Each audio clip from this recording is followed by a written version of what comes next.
Hello everyone, I am Bea Mendoza and today we will talk about the emotional appeal letter D, the ad hominem. The Latin phrase roughly means to the person, and that's exactly what the fallacy is. It is an attack against the person instead of addressing the person's position or argument. Here I have a scenario where ad hominem is in place.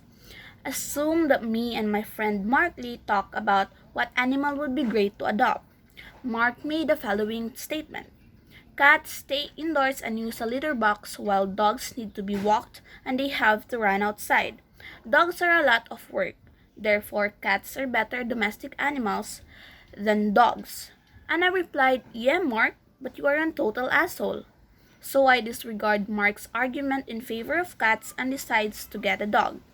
But some may say that the argument is appealing and in some cases that the argument is in good form, but it would be generally wrong to do so. So let us say that Mark is Hitler. So that means that Mark is a total asshole, right? But simply just because Mark is a total asshole doesn't mean that his claim about cats as better domestic pets is false. He may be a complete asshole yet still make a good argument in favor of cats as domestic pets. So let us look more closely at this fallacy and its four subtypes.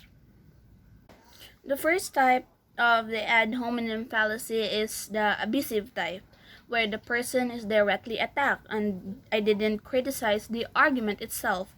An example of this is where I called Mark an asshole.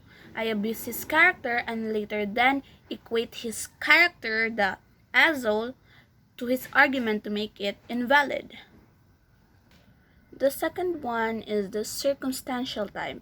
It is personal circumstances motivate a person's argument, so it must be false.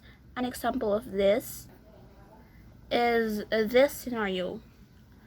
Here is a salesman talking to its customer. The salesman said, "This car gets better than average gas mileage and is one of the most reliable cars according to the Consumer Reports." And the customer replied, "I doubt it. You obviously just want to sell me that car." The fact that the salesman has a vested interest and selling wheeled car does not mean that he is lying. He may be, but this is not something you can conclude solely on his interest.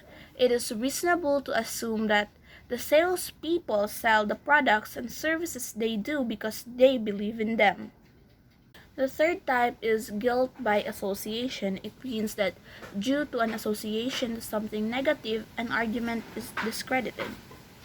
An example of this is assume that I have a friend called Hillary that said that she wants to protect the environment, but Hillary is associated with companies who say that they should be allowed to dump waste into rivers, which contradicts the idea that the environment should be protected. Therefore, Hillary probably believes that the environment should not be protected. The last type of the ad hominem fallacy is what we call the tuquoque. It means past action discredit your argument. An example of this is that you don't believe that cheating is bad when you cheated on your wife. Ad hominem can be seen everywhere. It can be seen in courts, political debates, media, and of course our everyday life. Here we have a little note. It says, "Leave your emotions at home," in order to avoid unnecessary arguments. And that ends our discussion for ad hominem. Let's proceed to Miss Jenny Joy Payet.